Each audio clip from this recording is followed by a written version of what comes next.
নমস্কার বন্ধুরা, কেমন আছো সবাই? আশা করছি সবাই ভালো আছো। আর আমরাও বেশ ভালো আছি। তো আজ হচ্ছে রবিবার, এখন বাজে সকাল ৯টা। তো ঘুম থেকে উঠেছিলাম ৮টার দিকে। তো ঘুম থেকে উঠেই প্রথমেই জামা কাপড়গুলো ভিজিয়ে দিয়েছিলাম। তারপর হচ্ছে কাল রাতের বাসনপত্রগুলো মেজে জামা কাপড়গুলো একবারে ধুয়ে নিয়েছি। এবার হচ্ছে জামা কাপড়গুলো এখানে মেলে দেবো। তো ২-৩ দিন থেকে মানে জামা কাপড় সেরকম একটা ধুতে পারিনি। শুধুমাত্র যেগুলো পরে স্নান করা হয় ওই জামা কাপড়গুলো শুধু ধোয়া হয়েছে। আর এই যে ও রোজ মানে jeans pant, T shirt, shirt, Sandow গেঞ্জি এগুলো পরে ও ডিউটিতে যায় রোজ দিন।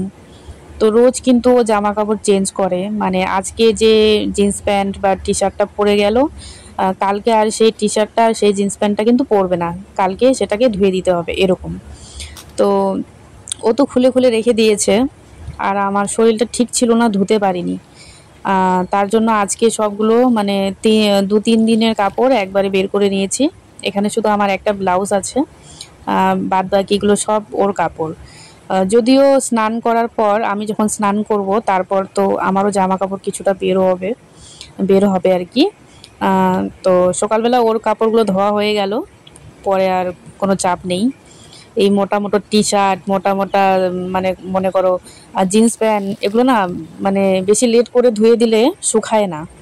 ঠিক আছে, যদিও আজকে রোদ্রুটা একটু কম আছে, মনে হচ্ছে না যে শুকাবে।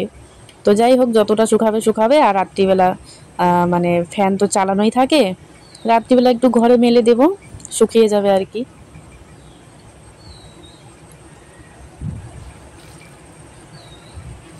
তো চলো জামা কাপড়গুলো মেলে দিই তাড়াতাড়ি করে, তারপর তোমাদের সাথে কথা হচ্ছে।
তো এখন চলে এসেছি ঘরে। আর ঘরে এসে যেই বাসনগুলো আমি মেজেছিলাম সেই বাসনগুলো ঝুড়িতে ভালোভাবে মানে গুছিয়ে রাখছি।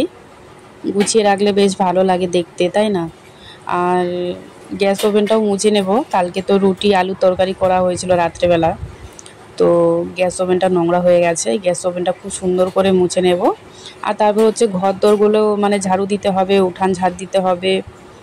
তো ঘরের কাজ এখনও কিছুই হয়নি, শুধু জামা কাপড়গুলো ধুয়ে মেলে দিয়ে আসলাম। আর মানে বাসনগুলো মাজা হয়েছে।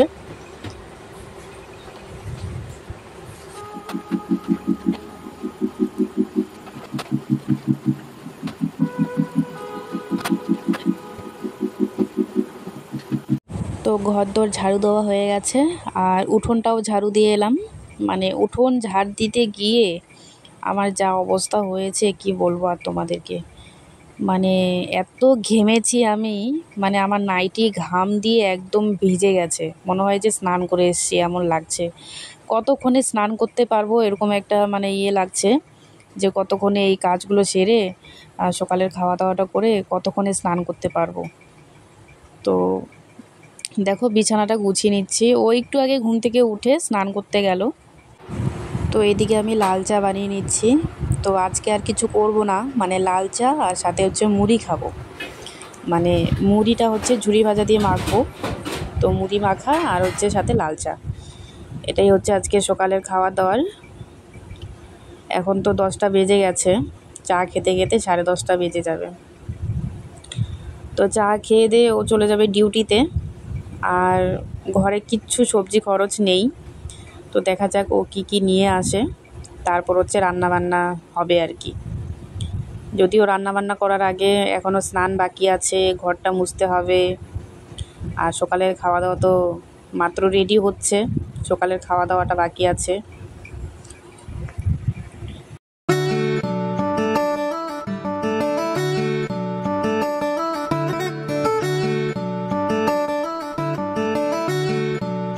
এই যে লাল চা বানালাম, আর এখানে মুড়ি, ঝুরি ভাজা, একটুখানি সর্ষের তেল আর একটুখানি লবণ দিয়েছি।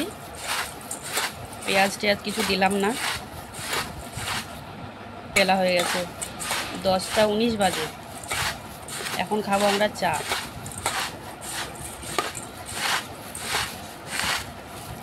তুমি ওই টি শার্টটা কেন পরলা? এটা প্রচুর গরম লাগবে কিন্তু। নাই টি শার্ট নাই? তারও টি শার্ট আছে না শোকেসে? শোকেস থেকে বের করে পরো। এই টি শার্টটা কিন্তু অনেক গরম লাগবে।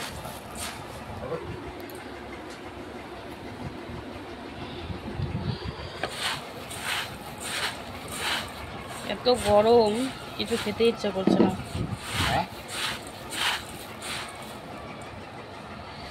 চলো তাড়াতাড়ি চা খেয়ে নিই, তারপর কথা হচ্ছে। তো আমাদের দুজনে তো চা মুড়ি খাওয়া হয়ে গেল, আর চাটা খেয়ে ও চলে গেল মানে সবজি খরচ আনতে।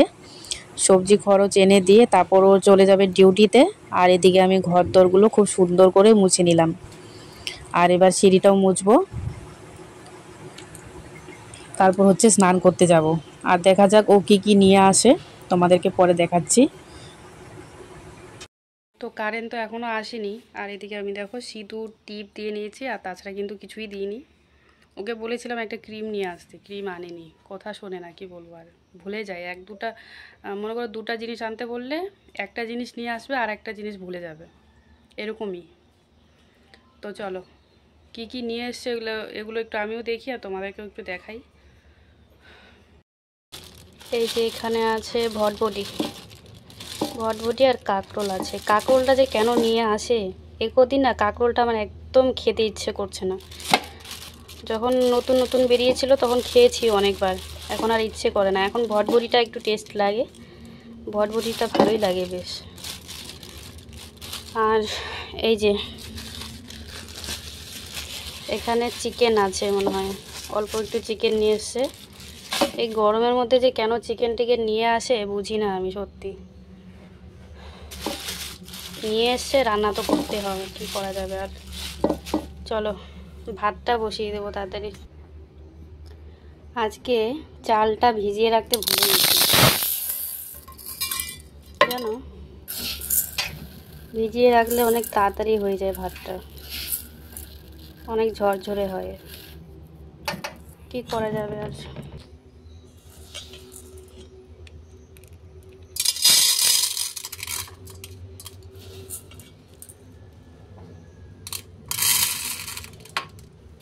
তো এটা আমি আমার মার কাছে শিখেছি, যে চাল মানে রান্নার জন্য চাল বের করার পর এরকম 3 মুঠ চাল রাখতে হয়, ঠিক আছে। 3 মুঠ নিয়ে নিয়েছি আমি এখানে, দেখো আলাদা করে। আর এটা হচ্ছে এই যে এই কৌটাটায় রেখে দেবো আমি। এরকম করতে করতে অনেকটা চাল জমে যায় আমার। তারপর যেদিন চাল একদম মানে কি বলবো বাড়ন্ত হয়ে যায়, সেদিন এই চালটা বের করে রান্না করা হয় আর কি।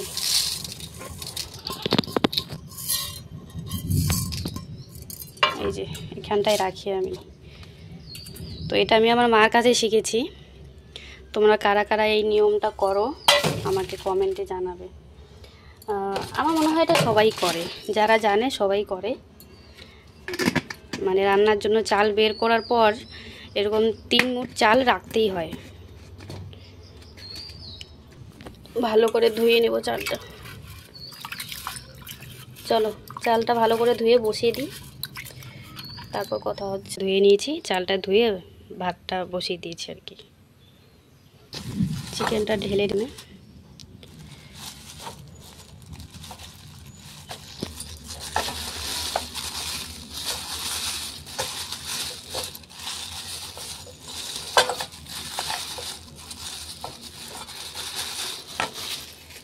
তো চিকেনটা আলু দিয়ে একদম একটু মানে ঝোল ঝোল করে রান্না করব। আমার না চিকেন মানে কষা কষার থেকে আলু দিয়ে যদি একটু মানে ঝোল করা যায় ওটা বেশি ভালো লাগে। আর ভটভটি ভাজা করব, কাঁকরোলটা আর করবো না আজকে, ভটভটি ভাজা করব।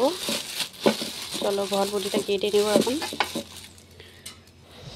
তো ভটভটি কাটার আগে এখানে আমার নাইটিটা আছে, যেটা পরে আমি স্নান করেছি, এই নাইটিটা কাচবো, মানে নাইটিটা কেচে মেলে দেব, তারপর হচ্ছে ভটভটিটা কাটবো। আর এখন দেখো কি রৌদ্র উঠেছে, মানে কি বলবো।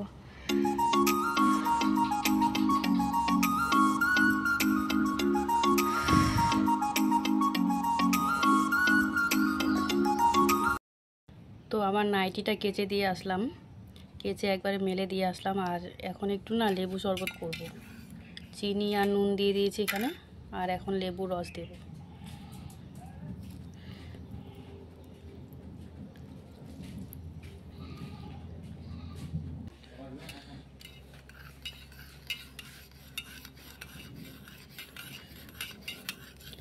লেবু শরবতটা খেয়ে তারপর এই যে সবজিগুলো কাটবো।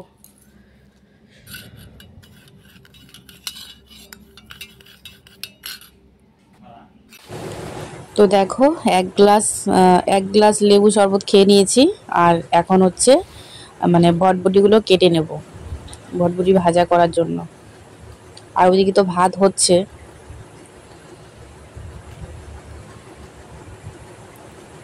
তো আজকে আর বেশি কিছু করতে পারবো না, মানে এখন না বেশি কিছু করতে পারছি না গরমের জন্য।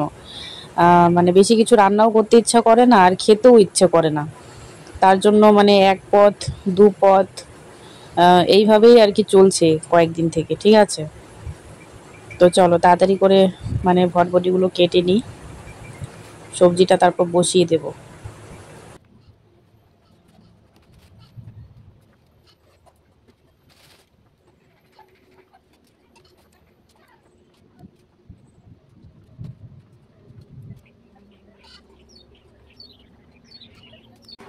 তো ভটভটি তারপর হচ্ছে মানে মাংস সব কিছু ভালোভাবে ধুয়ে নিয়ে এসেছি। আর এখন হচ্ছে রান্নাটা বসিয়ে দিচ্ছি আমি। প্রথমে ভাজাটা করে নেব, মানে ভটভটি ভাজাটা, তারপর হচ্ছে মাংসটা বসাবো। তো কারেন্টটা একটু আগে এলো, তো ভালোই হয়েছে কারেন্টটা আসলো, না হলে তো মানে মশলা বানাতে আমার মানে হতো। তো আমি তো মিক্সিতেই করি মশলাটা, গোটা জিরে, তারপর হচ্ছে আদা রসুন পেঁয়াজ কাঁচা লঙ্কা সব কিছু একসাথে পেস্ট করে নিই আমি, ঠিক আছে। আমি কোনো গুঁড়ো মশলা ইউজ করি না, শুধুমাত্র গোটা জিরেটাই আমি সবজিতে মশলা হিসেবে দিই, তাছাড়া কিন্তু কোনো মশলাই দেওয়া হয় না। আর লঙ্কা গুঁড়ো একটুখানি দেওয়া হয়। আগে তো শুকনো লঙ্কা গোটাটা নিয়ে আসতো, এখন তো আর শুকনো লঙ্কা গোটাটা নিয়ে আসে না, জানি না কেন। বলে কি শুকনো লঙ্কা গোটাটা তুমি মানে দু তিনটা দিলেও অনেক ঝাল হয়ে যায়, মানে পেট জ্বালা পোড়া করে। তার জন্য এখন গুঁড়োটা নিয়ে আসে, বলে যে মাছ মাংসতে শুধুমাত্র কালারের জন্য অল্প অল্প করে দিবে, এইভাবে বলে আমার বর। তো তার জন্য এখন আর লঙ্কা মানে শুকনো লঙ্কা গোটা নিয়ে আসে না, এখন এখন গুঁড়োটাই নিয়ে আসে।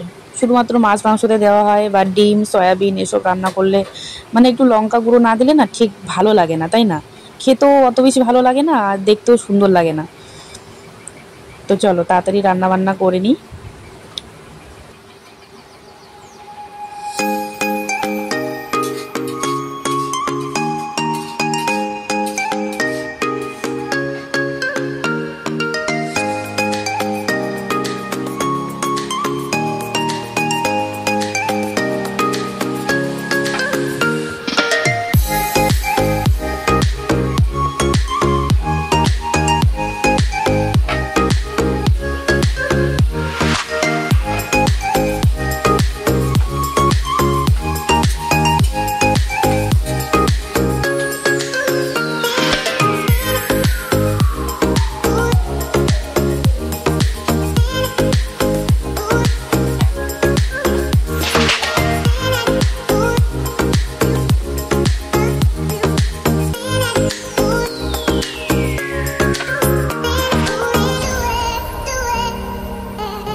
আমার রান্না বান্না কমপ্লিট। এই যে চিকেনটা আলু দিয়ে ঝোল করেছি, ঠিক আছে। এই যে কেমন হয়েছে কমেন্টে জানাবে। আর এখানে তো ভাত আছে, আর এই যে ভটভটি ভাজা, এখানে অল্প করে করেছি ভটভটি ভাজাটা, আর কিছুই করলাম না। তো এগুলো দিয়ে আজকে দুপুরে খাওয়া দাওয়া হবে। আর এই যে বাসনপত্রগুলো মানে আগে খাওয়া দাওয়া করে নিই, খাওয়া দাওয়া করে তারপর হচ্ছে একবারে সব বাসনপত্র মাজবো আর কি। আর কারেন্টটা একটু আগেই এলো, আর বাইরে তো মেঘলা করেছে আকাশ।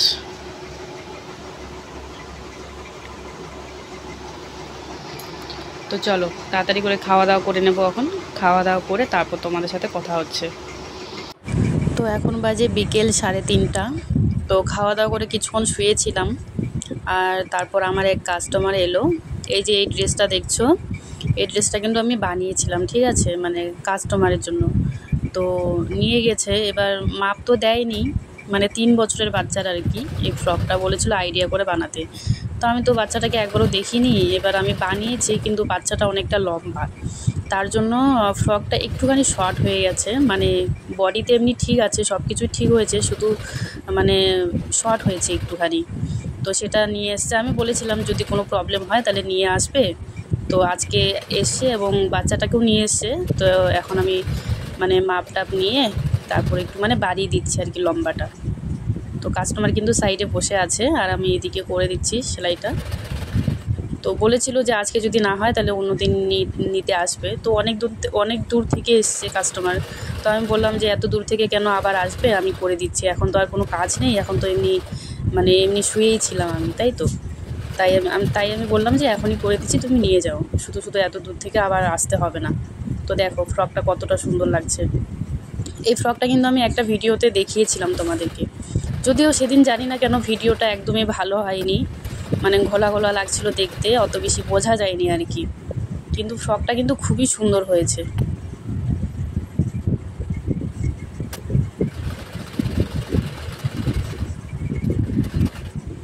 মানে ছোট বাচ্চা হোক বা 4-5 বছর বা মানে মানে কি বলতো, মানে মাপ নিয়ে বানালে না ওটা একবারে মানে ঠিকঠাক হয় আর কি। আমি তো 1-2 বছরের বাচ্চাদেরও আমি মাপ নিয়ে তারপর বানিয়ে দিই ফ্রক, তাহলে ঠিক হয়। আর এটা তো মাপ দেয়নি, তার জন্য একটু মানে প্রবলেম হয়ে গেছে।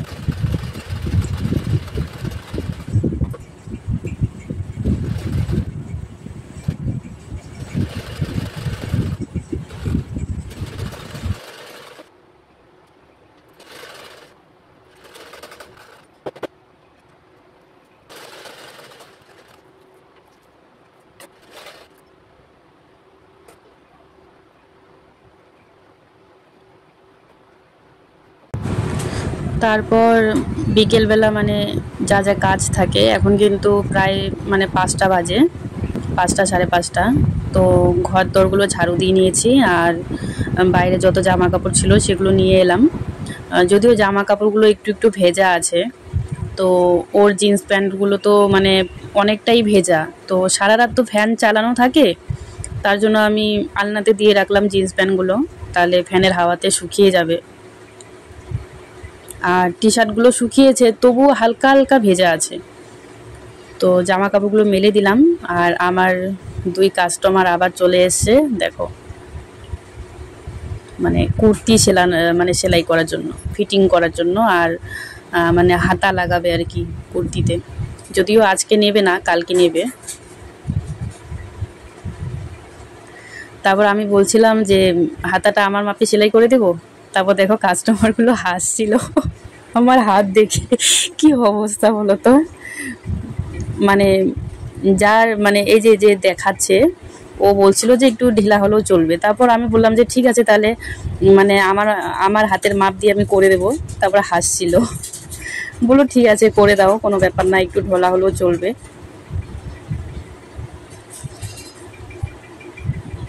তো চলো আজকের মতো ভিডিওটা এখানেই শেষ করছি। সবাই খুব ভালো থেকো, সুস্থ থেকো, দেখা হবে আবার পরের ভিডিওতে। আর ভিডিওটা ভালো লাগলে অবশ্যই লাইক কমেন্ট শেয়ার করবে আর চ্যানেলটা সাবস্ক্রাইব করে পাশে থাকবে। চলো টাটা।